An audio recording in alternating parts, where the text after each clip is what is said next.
legislature, and I did her. A little nervous about it, Right, that one. right. Piece of cake. Yeah, Well, once but I'm I'm wondering finished though, with my MBA is there a program, certain market out there? I don't know what I And want they're to still do for the rest providing of my homes, life. right? So And some people I might not be was able to buy it. thinking law, but politics Thank law, you. but I don't know yet. Yeah. Well, the thing is, you got the options, and that's always, Erica, that is if you're good, looking isn't for it? the go, You got the options to do what you want. Happen. Yeah.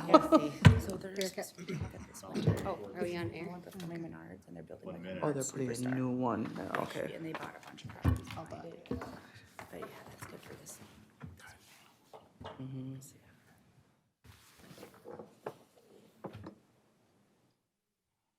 I sent them around. Frank, can you help me on the pledge here when I call you on? I can do that. Okay, thank you. Is there I any remember. Extras? I have extras, Okay. I was a gonna say, bunch. We could share. I told her not to. Not sure. Call on me. I think Holly and Stacy need an extra one. Oh, we got one. started. Oh, you did? Oh, We okay. started the trend. When do we get the signal from the booth? He'll let you know.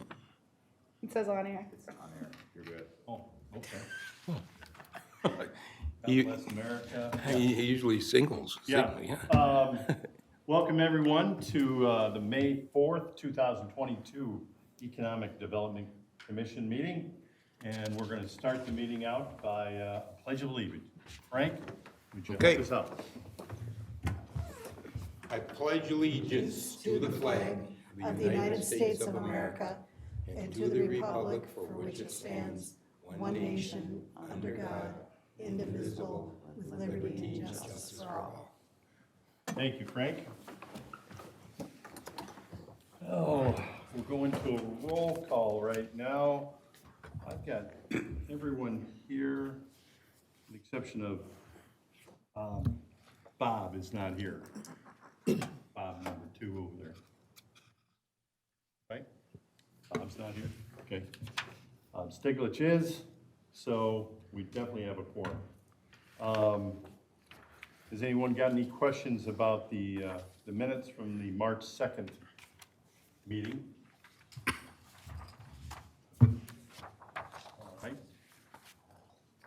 Shall we have a vote to pass those minutes then? Need a motion A motion. I second. All in favor? Aye. Aye. Not in favor. And I'm abstaining because I wasn't here, so. Same here, abstaining. Same here. I wasn't here either. And we still pass.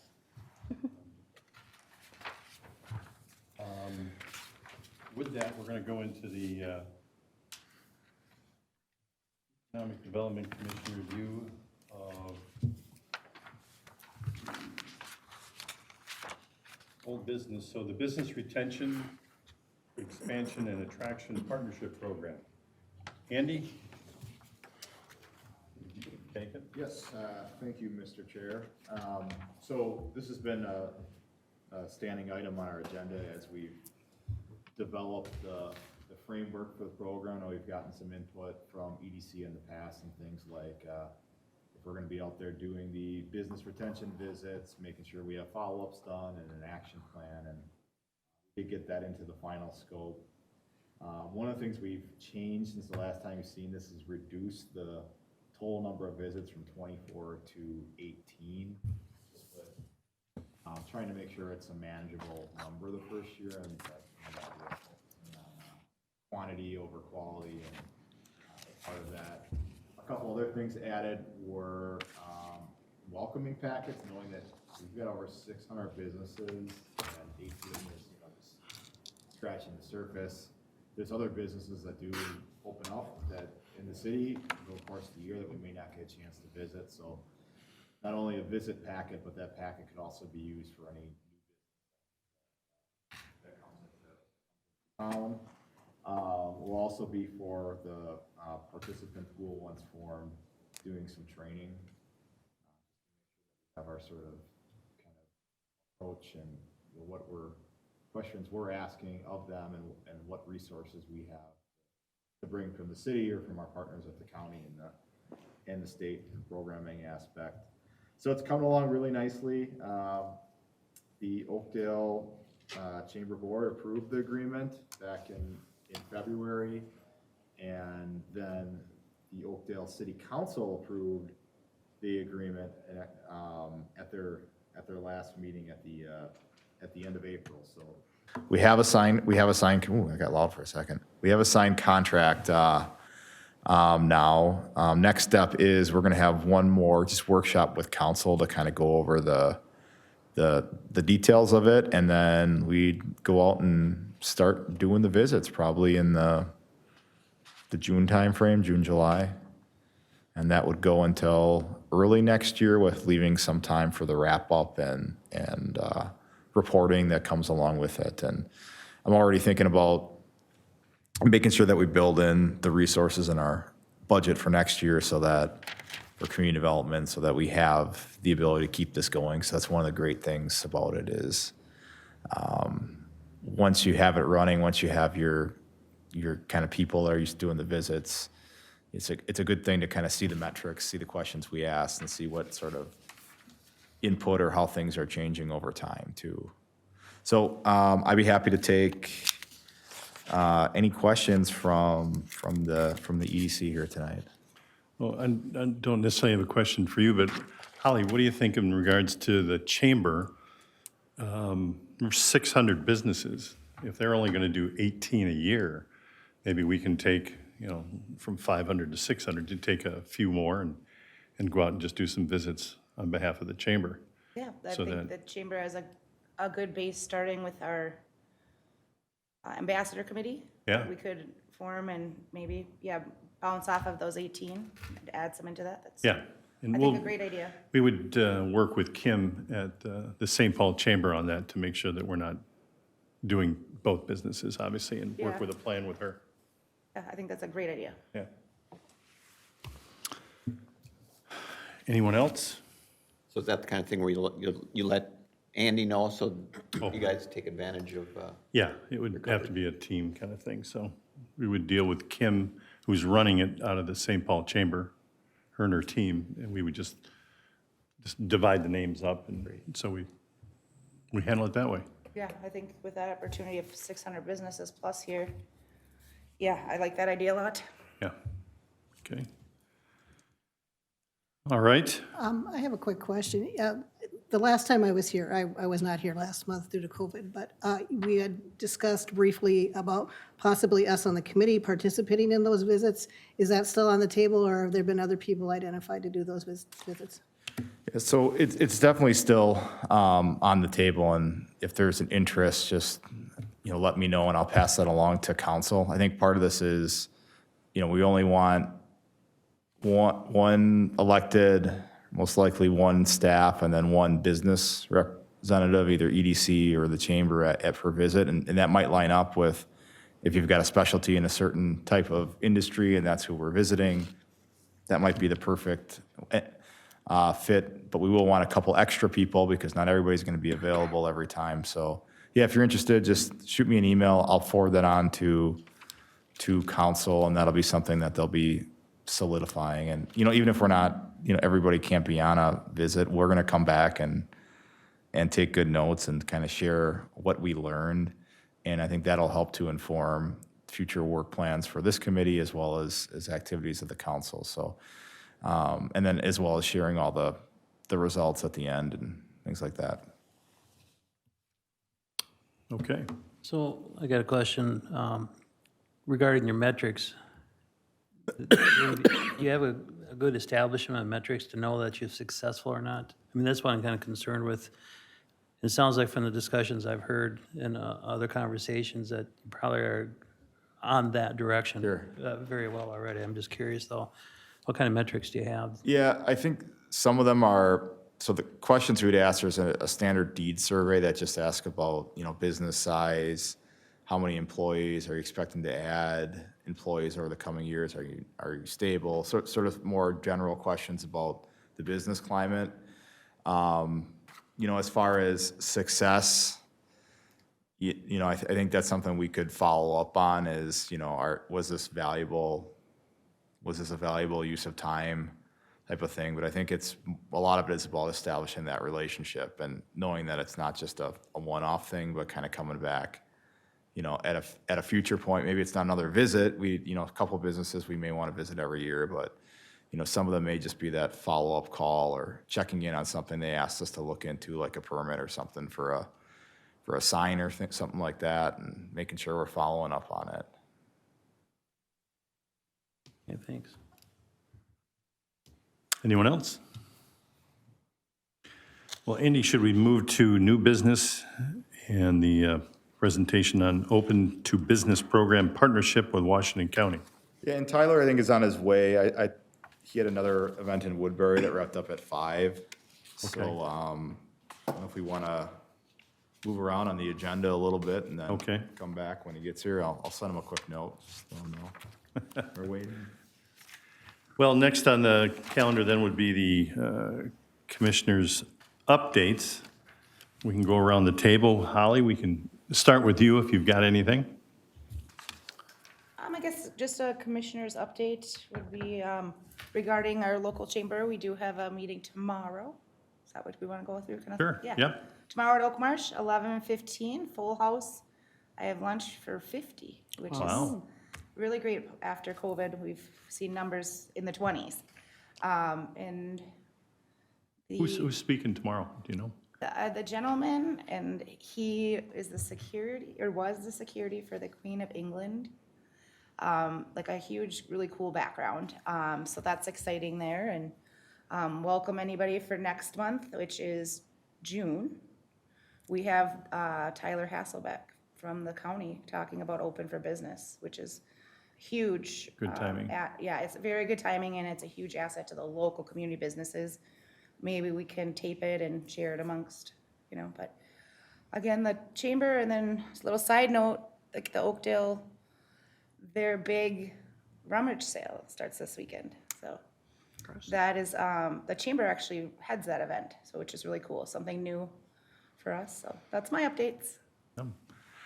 I think there's, right now, there's 46, I think, signs that'll be all around the Yeah, it's city of Oakdale. growing, this is our second year taking that over, so, and Mark Cove and his son, Drew, Drew? have been heading it up, and it's gonna grow leaps and bounds, I can just tell. And we're gonna have great weather for it. Yes. Isn't yes. that fully booked? That could very well be. I haven't heard the last details about that, but I did notice today I had a little photo shoot in North St. Paul, and it's their weekend too, as well as Woodbury. So you could just garage sale from Friday through Sunday for miles. There's gonna be a lot of sales in Washington County. Yeah, you is just what it's get it gonna all be. done in one weekend, and then you can Yeah. go enjoy the rest of your summer fixing the stuff you bought, Well, or painting it up, or whatever. We were visiting Stillwater last weekend, and somebody stopped by, says they're looking forward to hitting a Oakdale garage sale this Yeah, coming that's up weekend. fun. Yeah, that's good. And that's all I have. Thank you, everybody. All right. Stacy? Not any huge updates. We just finished a huge project at Carol Matthews Center for Children and Families. Put new windows in our building, which we worked with Great Plains, which was great to be able to work with a local business here in Oakdale. So that's a nice collaborative. And they look fantastic and. They're nice doing Anderson. it. The sound alone inside the building. It's incredible. They were, I don't know if anybody's familiar with our building, but it's old. And it's built in the 60s. There was no insulation, original windows to the church that was built there. And so it's been a great improvement. I'm sure we'll see lots of benefits from our heat bill next winter. So we're excited about that. And all our windows open. So Wow. just in time for spring, so. Yeah. Lynn? No update.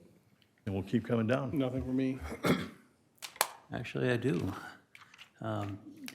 Last few weeks, I had the opportunity to go on that visit to the Forefront building. It was astounding. I was really impressed by what I saw, what they presented, what they put together with the old Imation building, or Imation, like imagination. I guess I learned that too. Some of the things that they've got going on there, it's really like a business incubator. They have lab space, which is really impressive. A number of different companies doing different labs. They get this small area that they can do pretty much whatever they want as far as research, medical research. It seemed like a lot of bio research was going on. They get a little small office space along with it, so it seems like an all-inclusive package what they set up. They can rent this month by month, so, you know, like their discovery kicks off after 14 months, well, that's it, they're done. They can go and find another place to go to. It's easier for them to find investors in order to grow. We've got that here in Oakdale. This is really, really slick. They've got a radio station inside the building, so that's something I hadn't thought of or hadn't really even realized until we toured the place. They got an on-site cafe, so a cafeteria that they've rebuilt from the original animation complex. It's refurbished, modernized. It looked pretty modern anyway, so I thought that was really impressive. One of the neatest features I found I saw is, it wasn't in use, but they have this blast wall. It's just in case, this one area, just in case something goes really bad, really catastrophic, creates a big explosion. The wall itself is on hinges, so the whole thing kind of gives away without destroying the rest of the building.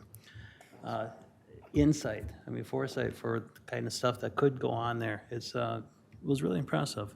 I had more notes, but unfortunately they're in my other notebook, so that's all I can remember offhand. That's my update. Yeah. I think the fact that they're such an incubator, like you said, of businesses over there, where they can start, they're originally in a garage, and then they're light years ahead once they go there. Yes, yes. And- They have a place they can say, all right, I need to go to the next step. Yeah. I'm not going to be build a, computer company in my garage type of thing, but I've got this place I can do as a stepping stone. It's really nice. Yeah, and it's right here in Oakdale. It is. Yeah, that's good. Dave? Went and visited the Lennar Villa that was open as a model. It was nice. I think the price range was mid, $430 to upper fours. I think probably get over $5 if you, get a lot of the higher end finishes. It was impressive. And I think they have propane coming in there right now, so they don't even have their natural gas hooked up. But the lots look decent size from what I've compared to other places. So it's good to see that up and running, and seems like a quality place. Yeah. And the streets are getting done all the time through there, it looks like. Yeah. Yeah. Mr. Stiglich? I have nothing. Okay. No updates from me. I don't have anything. What? No. I was working hard all the way over here trying to find something, and I couldn't find a thing to present. Well, I've got some things. Okay? Hard to believe. An issue came up to me that friends of ours, their daughter was trying to buy a home here in Oakdale. And so they were looking over at the Willowbrook, over at the new place there, and they were looking at townhomes. And so they took a tour, and they then talked to some representative there and asked, which one of the units are open right now? And they said they don't really know because a subsidiary of Lennar has bought 50% of the townhomes. So there's 120 roughly units there, and Lennar, one of their companies, came in and bought 60 of them. So it just doesn't seem right to me. It's perfectly legal, but ethically, as far as going in and doing that, I think in the city of Oakdale, and there's no blame for the city of Oakdale, but because I'm sure that wasn't negotiated or knew about it going into it.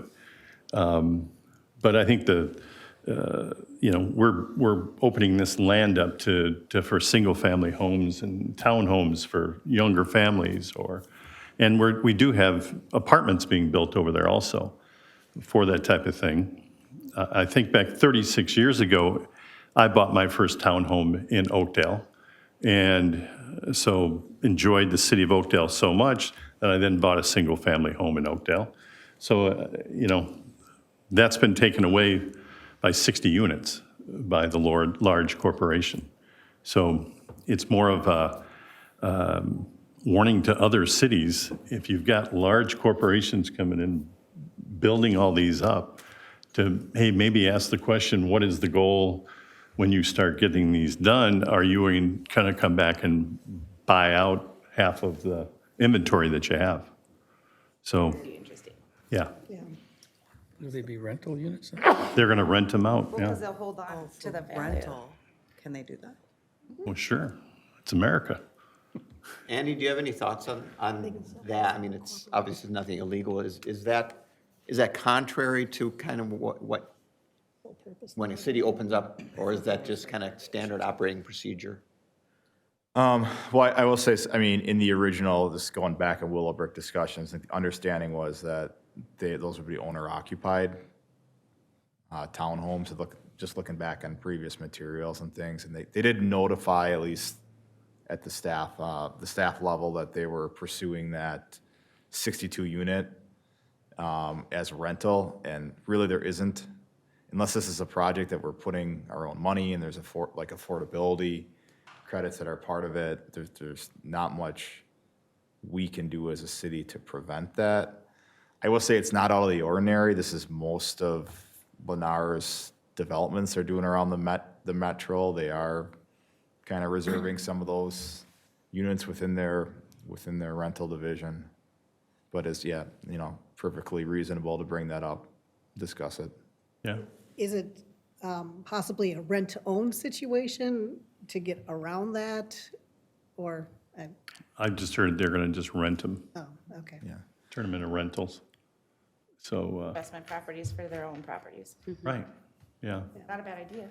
No, I mean, business-wise, makes a lot of sense. It's just for the city of Oakdale. It's not in the theme of what we were looking for, I think, when we built them. Right.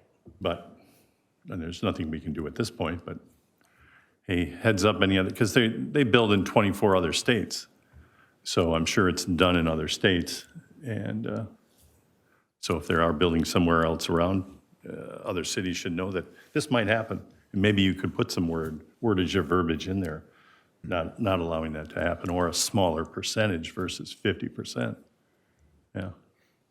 Yeah, Is she able to look elsewhere and stay within the community of Oakdale? or- She still wants to buy in Oakdale, and so she's still looking. Yeah, I might have to be a little patient for the new developments to come up, but yeah, Yeah, or know of someone who's going to be selling a house. And so yeah. that might work for her too. Yeah, Wish her good luck. right. Other than that, we do have some new businesses coming to town. There was a new restaurant, opened. Andy, were you going to go through that, or am I taking some of your thunder? go ahead. Because there was a new, like a crab shack or something? The Cajun. The Cajun? Yeah. Has anyone eaten there yet? No. Where is it? Bergen Plaza, isn't it? Yeah, Bergen I Plaza. want to say, is it the old Wait. Hunan? No, it's the old pizza, $5 pizza. Dollar pizza place? Right there? Oh, okay, so next to Trent Cole's business, that little strip I mall? guess they did. Hear No, No, It's it's still over by Beer Beer Stube. Stube. Yeah. So that dollar pizza must not have been there for very long. probably not. Okay. They died with COVID. They died with COVID. That's too bad. Wow. Something Cajun, yes. No. Yeah. Other than that, I have no more updates at this time. And the Community Development Department updates? Yeah, I can go through those. I only have 2 slides and one's just a graphic, so, Well, let's really pick it apart then. yeah. And one is Willowbrook. Can you zoom that in for Frank? Working on it. Cajun Crave is the restaurant's name. Thank you. Which is bugging me. I had to Google it. Cajun Craig's? Crave. Crave. Crave. Yeah, so this is the, can you see the pointer up there a little bit? It's kind of blurry. But so this is the Willowbrook development. So here's Ideal Avenue, border with Lake Elmo, and that's getting redone by the county. I think they've either closed it or they're gonna be closing it shortly to start that work. This is 40th Street. Right now it's run straight east-west. City has vacated that, and as part of the development agreement, we're actually gonna be building that roadway, so it meanders with the trail components through it.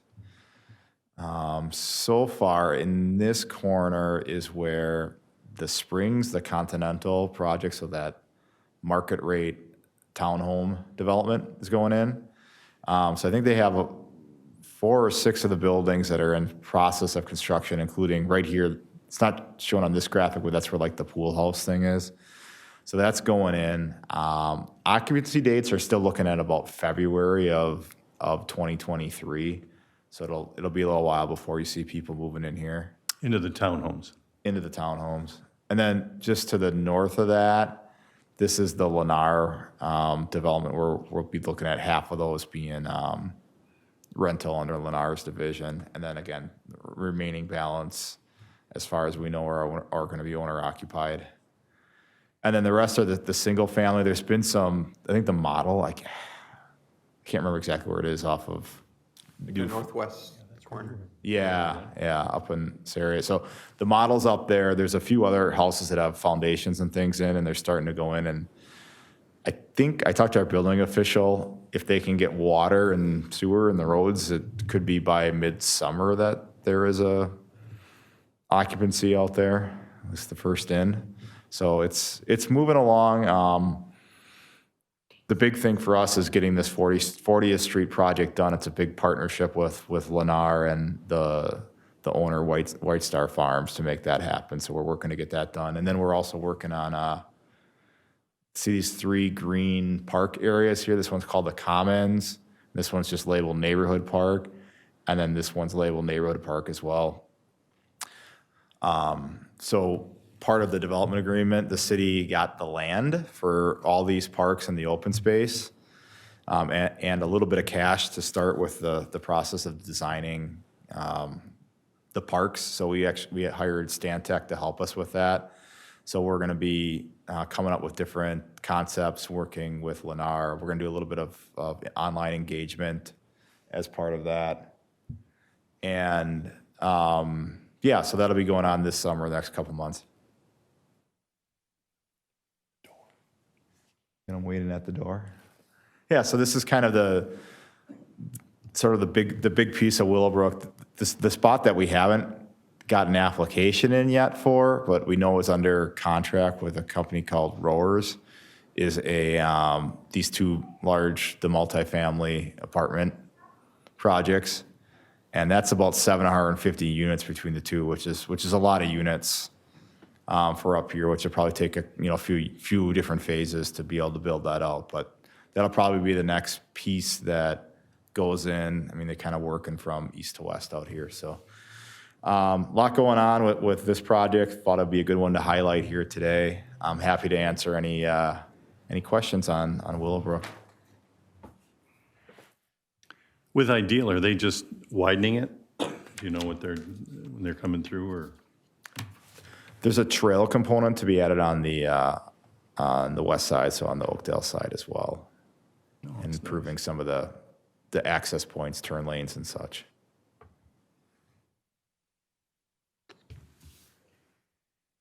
And I think the trails are going to also merge with the forefronts, because the forefront business has quite a bit of trails as it is, and I think they're going to blend that into the trails for Willowbrook there, which will be really nice for the community. And there's going to be a roundabout on 40th, correct? Yes, it'll be right at 40th, and that middle road is Helmo, will be continuation of that, so that right dead in the center there. Do you have a pointer? I have the pointer for There's the a lot of mouse. stuff there that would There's no way to change this thing. hard to make it out. Pointer options, look at this, laser pointer. Oh, look at that, Hey. So there we go. right there. And then just to recap, here's the Commons, the larger park. And then this is what's labeled the neighborhood park. This park's intended to be more active type uses at it, but we're going through that process right now. That's where the Panera is going to be built?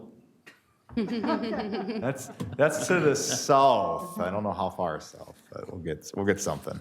The houses on the south side, townhouses, go to the left there. Yes. Left, keep going. There, those townhouses in there. There's a building there that's got a really large garage next to it. What is that? I mean, it's a big garage that's attached to it. Is that Like a a community- community? Yeah, I think that's Community center, it looks the community center pool for the Continental, so. So is that for the townhouse people along? the way? Yeah, it's for this development.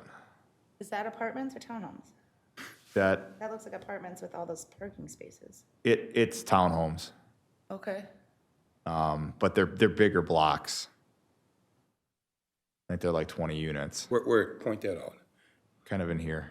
This is the Continental project. It's similar to, they have a Springs project in Lake Elmo, right off 94, between Woodbury and Radio. It's the same builder, similar model. Curious.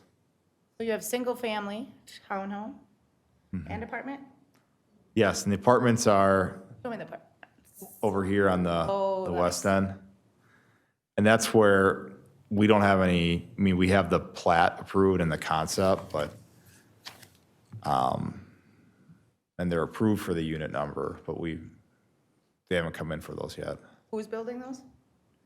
There's a company called Rowers, ROERS, that has an interest in it, purchase agreement. Are those market value? My understanding is that they'd be market value. Yeah. So notice that on the latest aerial map of that area, you can see a lot of the roads already. Looks like an updated map, recently updated. I can see a lot of the roads and a lot of the shapes already laid out. A little muddy right now, but yeah, it's laid out. It looks coming along. Probably taken, what, earlier this spring? Yeah. Any other questions? Helmo Avenue, they're gonna punch that through and it's gonna hook up on the north side there, right? So they'll come out on 50th Street? I believe that is the plan, is to make that connection. That's been, yes, but that would be like, probably not this year, next year, more likely when they start doing that northern part. They're still all working on south of 40th now. So I live on Helmo, so I think I'm gonna get a lot of traffic coming by my house, huh? You think? But you'll also have, if people are going east-west, they can cut over on 40th. So there's other ways. Sure. And Ideal will be redone too. So if you're heading east.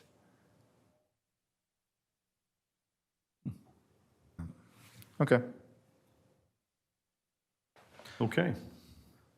Yeah, and if you want, I can kind of list these off, or I can just put them up there on, just want to note we have a lot going on with different projects. Mentioned Willowbrook.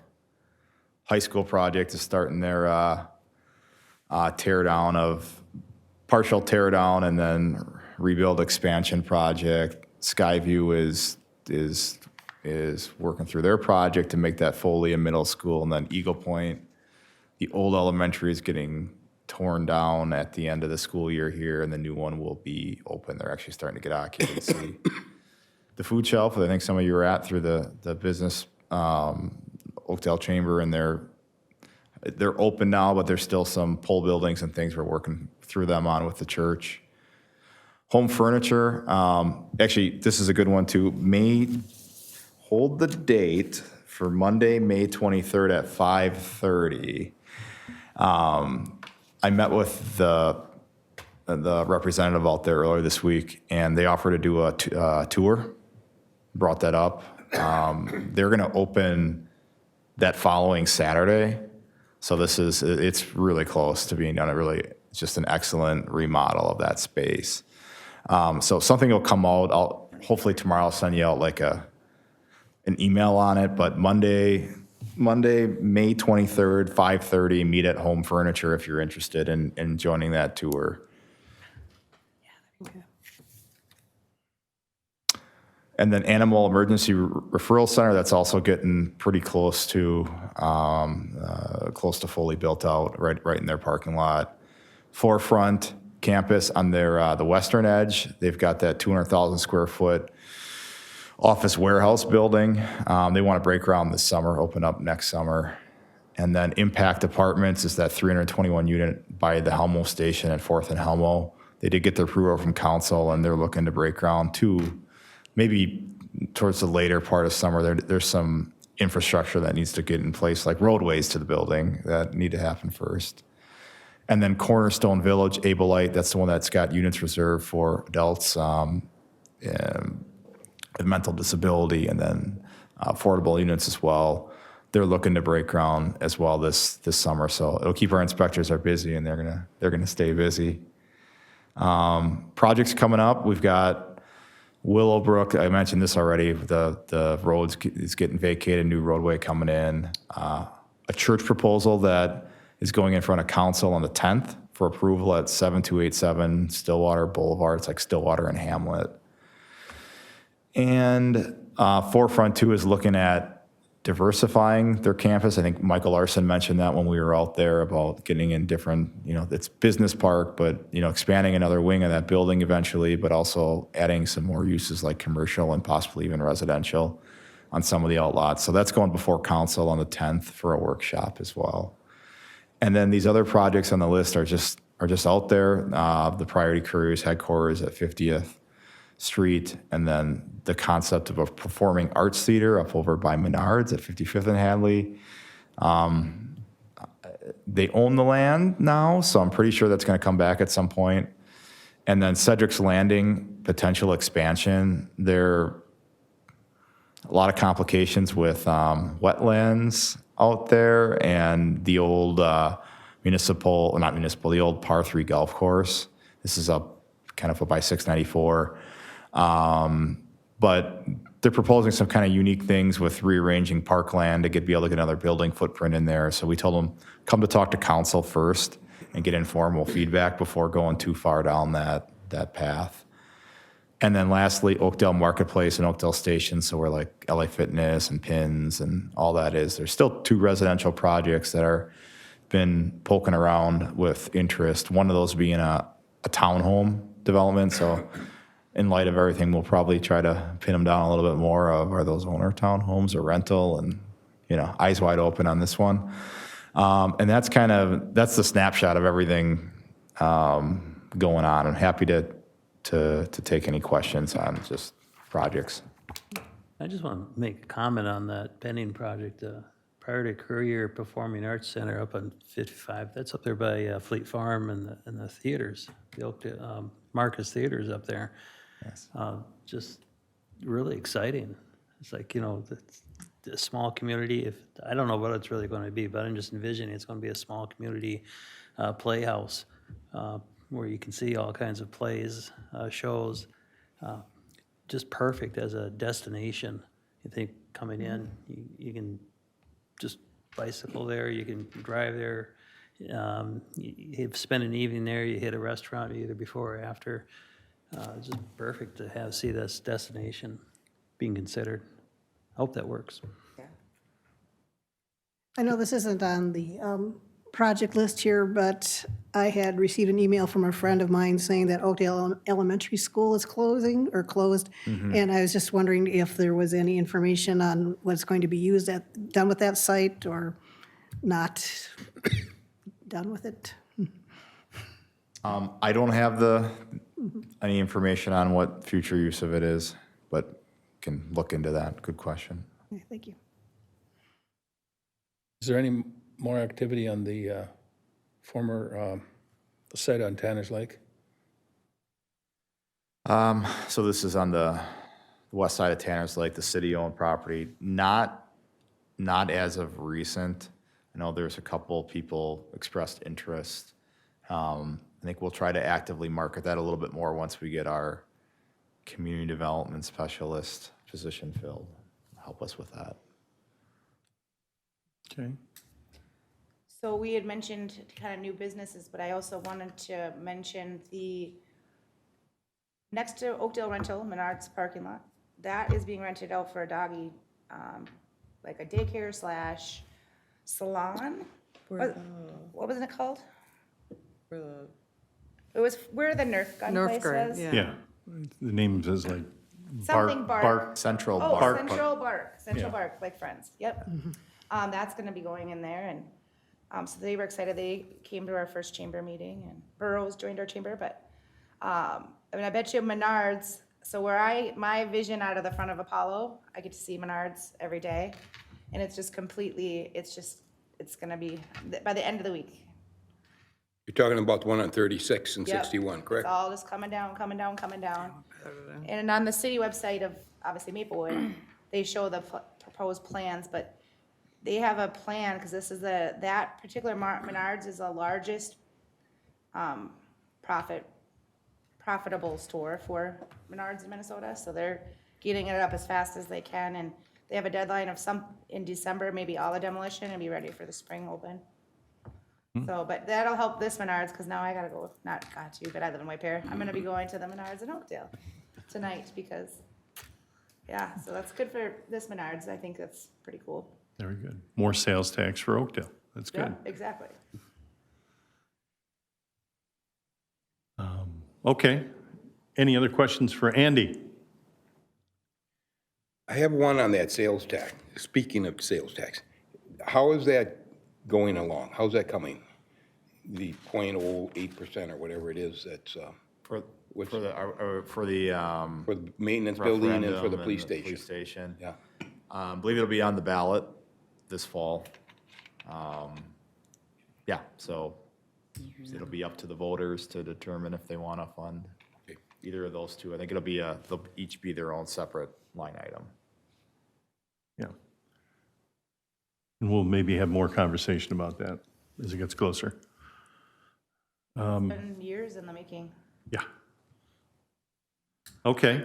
Shall we go to the council liaison update? Andy, unless you had something else? Come on down. I'll just buzz up here real quick. Hey, everybody. Nope.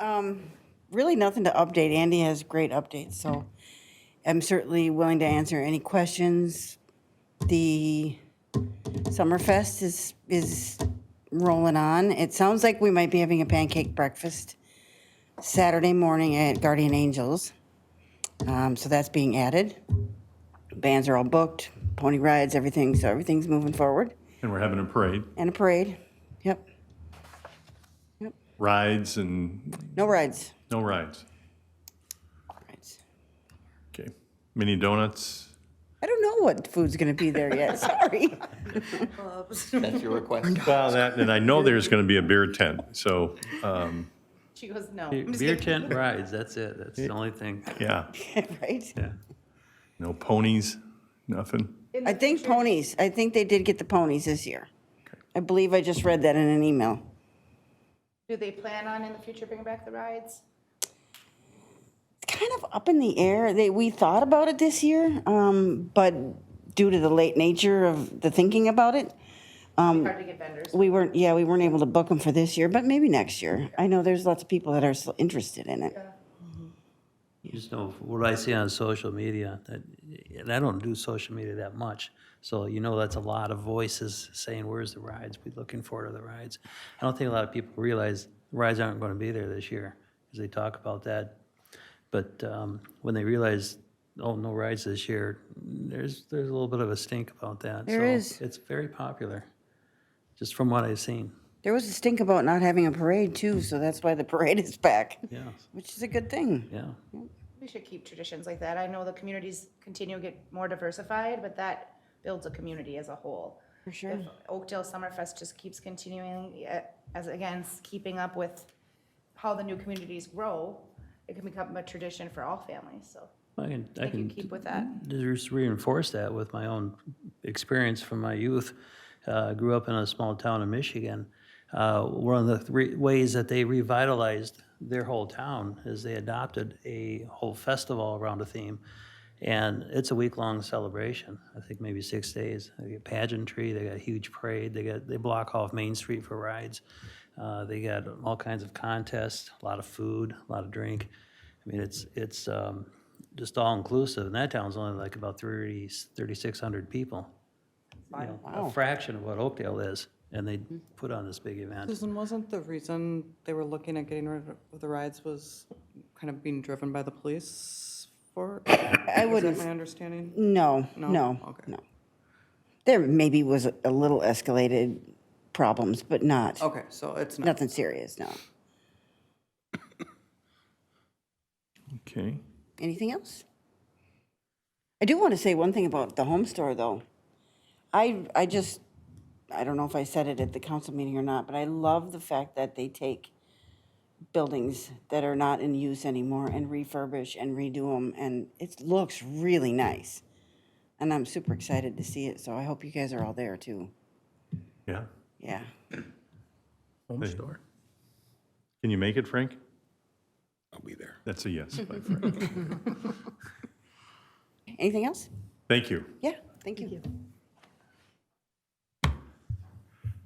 So now at this time, do we go to the presentation of the Open to Business Program Partnership? Andy?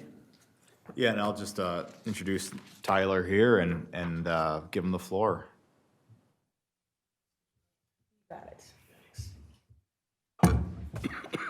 Well, thank you, Andy, for the invitation, and good to see some of you and that I've met before, and thank you for just having me here to present Washington County Open to Business. There's a couple pamphlets going around. There's actually one for the technical advisory and one for the loan products, and so it's kind of the two main things that we do. But yes, the Washington County Open to Business program, we've been active here in Washington County for over 4 years now, coming up on our 5th year. We're a program of the county, and so it's with a contract with the Community Development Agency in Washington County, and the contract is through the nonprofit that I work with, which is called MCCD, which is on the pamphlets that you've got there. We're a nonprofit in Minneapolis that provides resources for affordable housing, convening nonprofit members, advocating for state funds to go to small businesses. And mostly what I handle is small business development, which is under the moniker Open to Business. And so when I talk about MCCD, it's really Open to Business is the program that we have here in Oakdale. So we do primarily 2 main things. We do business coaching, technical advisory, and so that's really, it runs the gamut of different things that an entrepreneur might need when they're starting up or they're expanding their business. And so we meet with entrepreneurs in a pre-startup phase that are looking for direction, looking for resources, looking for help getting their businesses started in the startup phase, and then also in the existing phase where they are, growing or adding an employee, moving into a piece of real estate maybe, and they need some resources for that. There's no cost to the entrepreneur for this service. The county picks up the bill for the technical advisory part of it. So when they meet with us, it's on a free basis and it's also on a confidential basis. And we maintain that confidentiality because a lot of times people come with, issues that they don't really want to share, or they have an idea that they don't want to share because, it's an idea that they don't want other people to take and run with. And so we meet on a one-on-one basis. We've been doing mostly through Zoom, but we're getting back out and we meet, at the businesses, at a coffee shop, kind of wherever they are. There's no pre-qualification for the business owner. And so if you've got a business idea, you can just contact me and we'll set up a meeting and we'll do it that way. The things that we help them with is, mostly planning, mostly business planning. We help them write business plans. We help them put together projections. We help businesses put together cash flows, help with marketing. We'll take a look at your social media. We'll take a look at your website, offer ideas to what we think, might help. If there's anything, any resource gaps or knowledge gaps, we want to help fill those. So you're not sitting on a problem that you have an advisor where you can call them up and say, hey, I'm struggling with this, or I've got an opportunity with this. It's just so people don't have to go it alone, basically.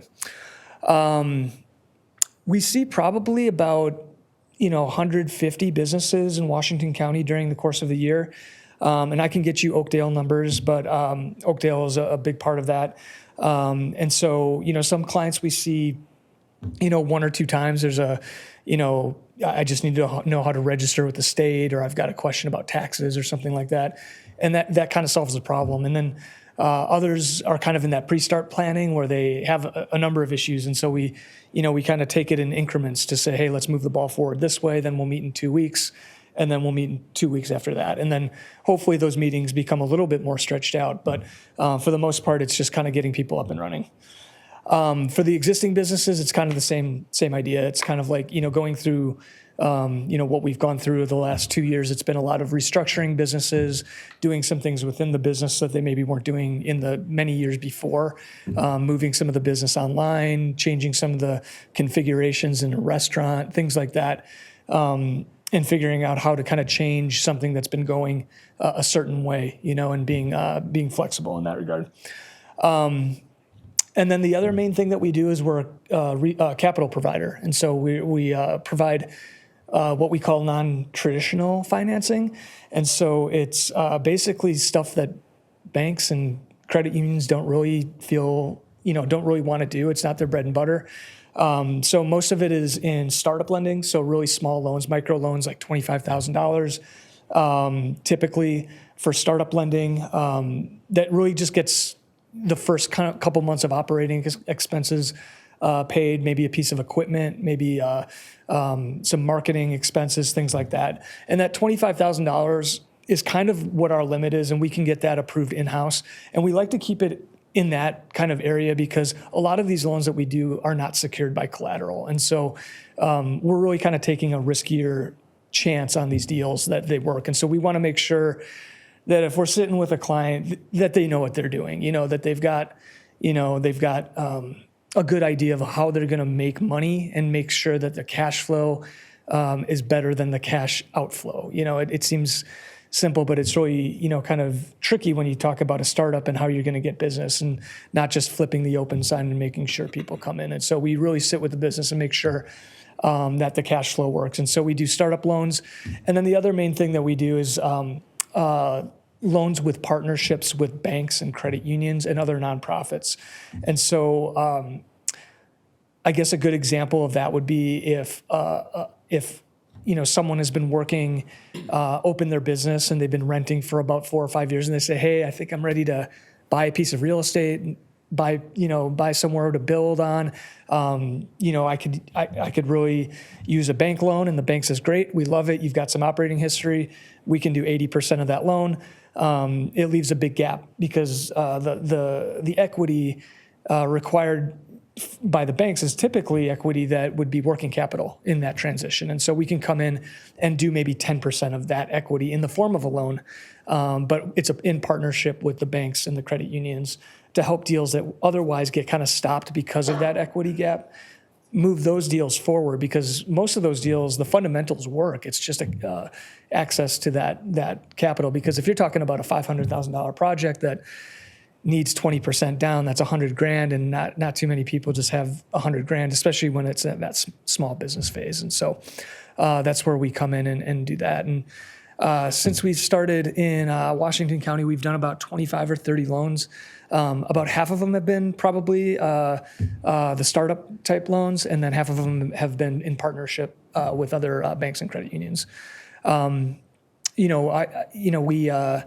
We're priced about the same as banks, a little bit higher to account for a little bit more additional risk. And then if the project lies in what we call a CDFI targeted community, a community development financial institution targeted community, which means it's either an geographic area of underinvestment, of which Oakdale has portions of it that are included in that. If it's a lower income or low wealth entrepreneur, or if it's a BIPOC-owned business, if it meets one of those three criteria, we've got some funds within our loan fund where we can offer kind of more competitive pricing to make sure that these areas that have been historically underserved can get access to capital in the same ways that you could go into a bank and get capital. So, I'm meeting, the way you reach out, and we're active throughout the 7-county Twin Cities area. And so we've got business advisors in every geographic location. So I'm in Washington County, and we've got business advisors throughout Ramsey, Hennepin, and throughout the Twin Cities. And so if you know a business owner or have an entrepreneur that's opening a business over in Dakota or Anoka or something like that, we can match them up with a business advisor. And so typically they schedule a meeting with us. We do kind of an initial consultation. We try to diagnose the problem, the opportunity, whatever that might be. We really take that first meeting to learn about the business. I think that our advice and everything like that is really best served if we know more about the business, the entrepreneur's background, and what they're really trying to do, what their vision is for the business. And so a lot of that first meeting is kind of get to know you. And then we really kind of hone in on like, well, what do you think the next steps are? What do we think the next steps are? And then we give them a little bit of homework. We want to make sure that they're doing the business plan writing where we can guide them. We can provide a template. We can say, hey, we really think you need to work on this section. But we're not going to say, hey, give us some ideas and we'll sit down and write your business plan for you. We want to make sure that the business owner is really committed to moving the business forward. And that's a lot of pre-work, a lot of, that kind of stuff. And so that's a lot of what we do. And then hopefully we set a meeting for a couple of weeks out to see kind of, hey, did we do that? And what's the next step, and so that's typically how we do it. We've been meeting a lot, like I said, with Zoom, and now that it's getting nicer out, we're going out and meeting people kind of out in the community as well. So with that I can pause and a lot of what we do too is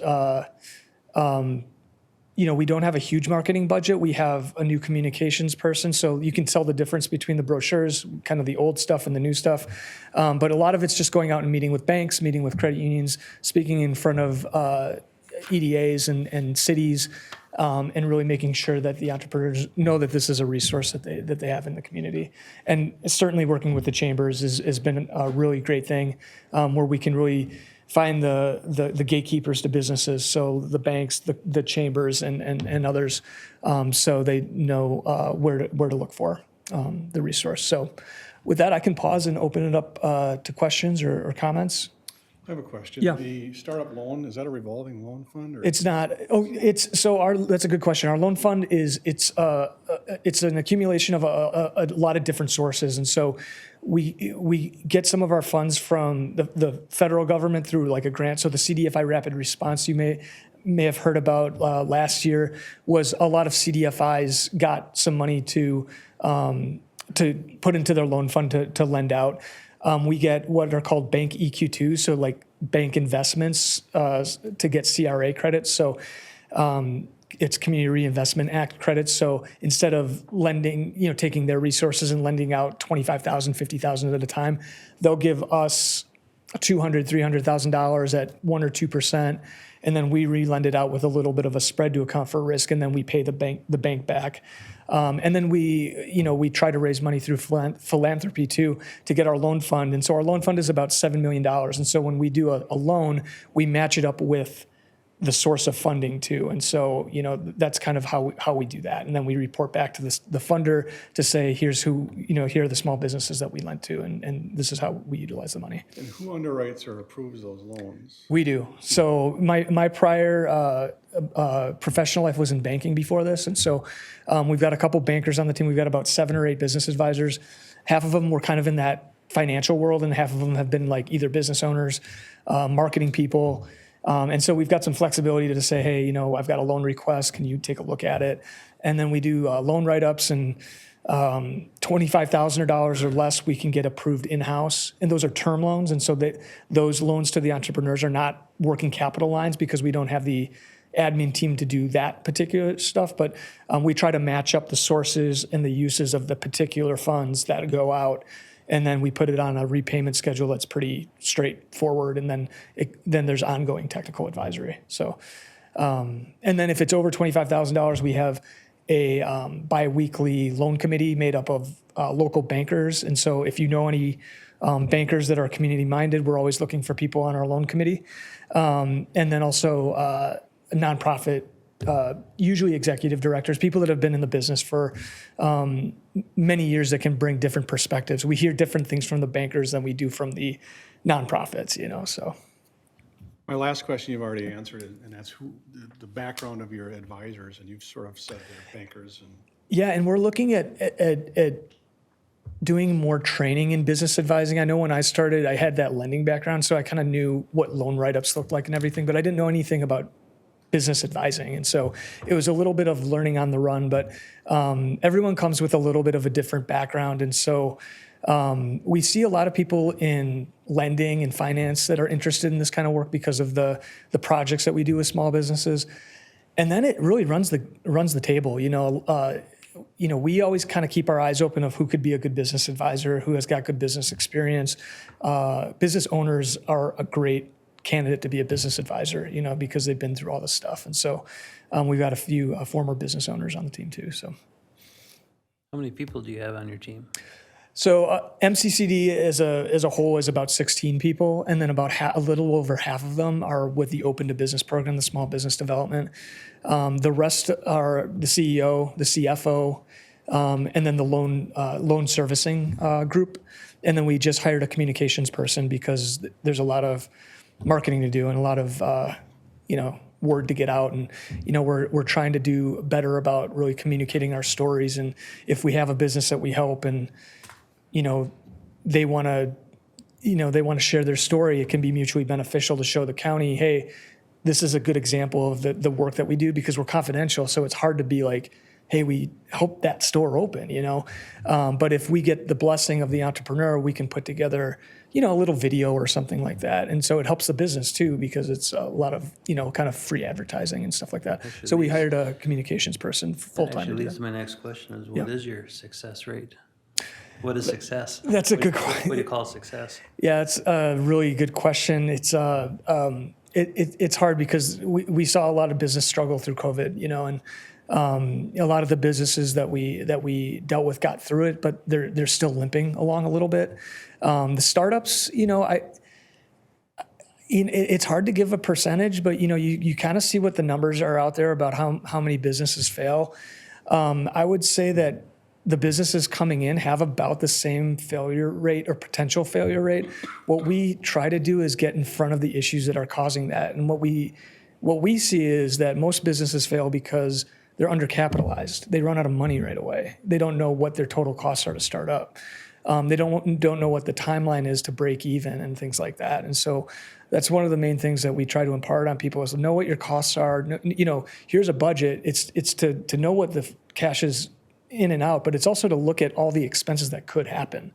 One of is sack and whack charges. A lot of people don't even know about that until it's, until they've taken over a lease or they bought a piece of real estate. So trying to find that. But to answer your question, a pretty high percentage face an uphill climb, from the beginning. And so we don't like to say no to businesses like you can't do this. What we try to do is identify the roadblocks and say, this is what objectively we think are your hurdles. And you might not be ready for financing now, but here are the things you'll need to do to get ready for financing for your business. And we think you can do it within this time frame.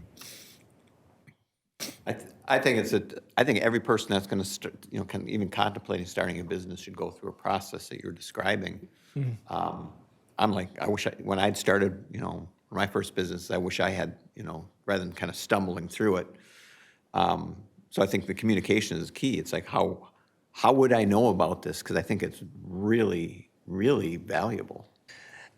Yeah, I think we're working on that. And I think that having relationships with the chamber is a really big one. And having a relationship with the local lenders. We just did a non-traditional financing event earlier today and got a bunch of bankers in the room and made sure that, even if you don't have a loan to send to us, if someone comes in and says they're starting a business, they're not ready. We know that banks don't have time to sit down and, go through the numbers and stuff like that. Send them over to us and things like that. And so we're always looking for ideas too, so if, Oakdale has a, radio show or podcast, anything, that we can specifically target areas within the county, we're all ears, and we want to make sure that we're doing everything we can, because it's it's a big county, we want to make sure that we're hitting every corner of it. So that's where kind of like the success stories come into play. Website, if we have events, we're going to be advertising those. We have a new ad library where the county can access different ads based on different subject matter. And so if a city, for example, is hearing a lot from their constituents that hey, we really need help with finance or marketing or something like that, you can pick from that ad library. We'll give you the folder, and you can kind of put your Oakdale logo on it and include it in a newsletter. Or we've had people, cities put our information on utility bills because it goes to every citizen. And so things like that. Trying to think creatively about how to get the word out. I would echo Dave. I think this is fantastic. How often have you, or how long have you been active in Washington County? Washington County since the middle of 2017. Okay, so it's been And 5 so, years. so we've been, we meaning I've been the primary business advisor here since then. And in that time too, we've done some other things. We administered the CARES Act grants for Washington County, and the state of Minnesota had their program in early 2021. And so through our partnership with the county, we did that. And we did, I want to say, I might get this number wrong, but we did something like $12 million of small business grants, and the average on those is probably about $10,000. And so we did about over 1,000 grants to small businesses, and so that's some of the other kind of work that we've done within the county too. But so since 2017, and we do it kind of on an annual renewal with the county. We report all our numbers as far as number of businesses served, direct financing. If there's anything else that we've done, we put it in a report to the county, and it goes in front of the commissioners, and they decide if there's questions or if there's any program enhancements or anything, and then we work in partnership to figure out do we like it, and hopefully you do, and then we extend the program. Great. I have never heard of it, but then I may not be in the target demographic. So if we can get the word out, fantastic. Yeah. What would you say is the percentage of Washington County banks that you're using for your program? We know we know a lot of them.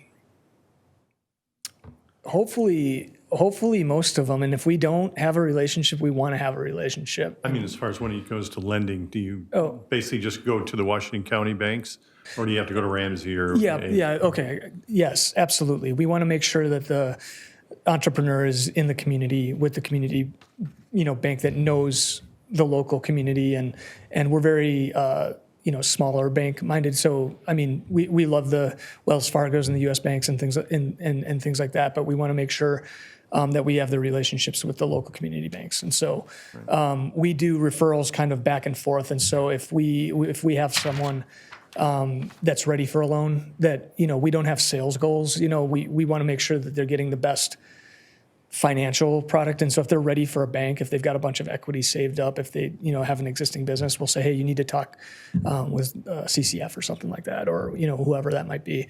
And vice versa. If someone within a bank sends us a client, that's a relationship now with the bank. And so like if we work with them and okay, we get them ready, then we'll send them back to the bank for financing now or in a couple of years when they're ready for that financing. Right. So suppose you loan money to an entrepreneur. Yeah. And he can't make it. He just can't make it. Mm-hmm. Who's on the hook for the loaned money? We do require personal guarantees for our loans, and so that doesn't always mean that we have collateral, and so we might have a $25,000 loan where we get a personal guarantee. We might get a vehicle as collateral that's worth $5,000 or something like that. We're flexible with our entrepreneurs. We're all in it together. We're not gonna call a loan and say, okay, time's up, you need to pay. We'll say, what can you do? So if you're paying $500 a month, you're struggling with cash flow. Hey, can you do $200 a month for the next 3 months? Stuff like that. When it does happen, unfortunately, we have to, as those funding sources, that we report to, we got to make it clear to them that we're doing everything that we can to underwrite responsibly and recover, whatever we can responsibly. And so we've had to write off loans. We have a low write-off rate. But we'll take a look at all of our loans kind of quarterly to say, what's it risk rated? Why is it, why are those ones that are really lowly risk rated? What's going on? Sometimes they just walk away from their business. It's difficult. We don't have attorneys on staff, so it's like we have to really rely on the relationships that we made with them. Sure. And speaking of attorneys, so let's say if someone comes to you who's in an industry right now and they've worked for whatever, making gadgets, and they know that they can do it better and more profitable. They come to you, but they find out they have a non-compete. Do you have attorneys that can help them in that situation, or? We do, and so we leverage our relationship with other kind of small business-minded attorneys. The best one we have is the University of Minnesota Law Clinic, and they've got third-year law students that help small businesses through a variety of contractual things, non-competes, lease review, anything that's not litigious, they will take a look at. And so they've been a great partner. They've provided us, we do Q&As that are on Zoom. So if an entrepreneur has a specific question, they can jump on and ask. We do that once every 6 months or so. We're trying to do it more. But then they've also provided us written resources. So if someone says, hey, I'm about to sign a lease, we can say, here, the law school gave us, this thing that says, hey, 15 things you need to think about when you're looking at a lease. Non-compete's a big one. And they're pro bono too. And so they do consultations. It's about a half-hour consultation. And so you got to get down to business, but they'll look at they'll review a lease, or they'll look at a non-compete or a franchise agreement, not the big thick ones, but like what are the issues I need to look at in a franchise agreement or something like that. And then just meeting attorneys kind of in the county too, and knowing that small businesses can't really pay $300 an hour for an attorney. It's like, hey, can you help a small business with, this or that? And hopefully we can, kind of make those relationships too. What percentage of those would you say are franchises? Someone coming to you and, I want to open up a new Burger King. I mean, not a ton. I would say enough that we put it on our list of services, franchise review, and you see salons and restaurants and things like that, and the concepts are similar. Like what are franchise fees? What does that include? What kind of marketing does that include? Things like that. And so yeah, we see some of that. I wouldn't say a huge amount though. Good. Tyler, you've done a great job. Yeah. Anyone else? Yeah, thank you so much, Andy, for having me. And my information's on there. I didn't put business cards there, but I'll leave some here too if you want to reach out, and we can answer any other questions you might have. Thank you. Thank you. Thank you. Frank, you thinking about starting a new business? No, not at my age. Not at this time? Not at my age, no. I'm gonna let it ride. Taco Chans. Taco Chans. Get you in trouble. Thank you. And we'll see you then. Andy, anything else? You want to talk about just meeting schedule with summers coming up, Yeah. everything? So we have a beautiful night here tonight, and here we are indoors. We haven't had many of these. So Andy and I were talking about how frequently do we want to have a meeting this summer? June, July, August? I think on the website, I actually looked, it says the certain months that don't, and we do have the May and June. It says we're scheduled to have one in July and then off till, let's see, October. Does that seem right? I just happened to look it up today. So right now it says May and June and July? No, we're off in July. Off in July. Okay. And then we have a little break, and then we're back on in October. So that's what I'm just letting you know what it says on the website. Everyone okay with that? I Yes. think, I might miss one, I was gonna say but the you know, Dave's here. Maybe not the July. Andy said I have to go fishing at least one of those. Well, if that's the case, then we'll just, if it's on the website, we'll try and hold it to that line. I double check. I'm not sure if that's what it says, but That's what I'm looking regardless, through right now. I know we have July off, but I thought I that thought was we, like- August. I think in my packet, you know, when I Oh, first I'm sorry, signed May, up. June, and then Yeah. we're off. And then we hit August, and then October. He's gonna look for me. Yeah, what I saw was 2 months on, 1 month off, then 2 months on, 1 month off. But how- That's what I had in my packet when I first signed up. It's August, so we have, June is a standard meeting, July is off, and then there's an August meeting, and then there is a September meeting, and then no October meeting, and then there's a November meeting, and then there is a December meeting. 'Cause I thought, I remember something where it was, we'd be off 2 months and. Yeah, I have think, one. we pretty much, we were off because we ran out of things to talk about. I mean, really. What do we want it to be? Yeah, that was kind of what I ran into. Yeah, I mean, I So I- attended one meeting, then several were canceled in a row. Yeah. For that reason. Yeah, because there was nothing to talk about. So I think if you go, skip, well, whatever, work out something. What do you think? I think we were thinking if there isn't a lot for June and the city's kind of going to be working with the chamber to kick off that business retention, won't really probably have anything to report back on yet, that we would have, if you wanted to cancel June, you'd already have July off, and then you'd come back in August for your next meeting.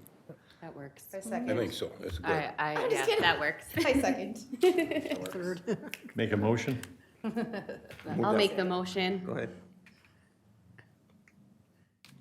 And the motion being, that we are off in June And July. and July. in July. That's scheduled. Returning back in August. Correct. I second that motion. All in favor? Aye. Not in favor? I think it passed. Anything else?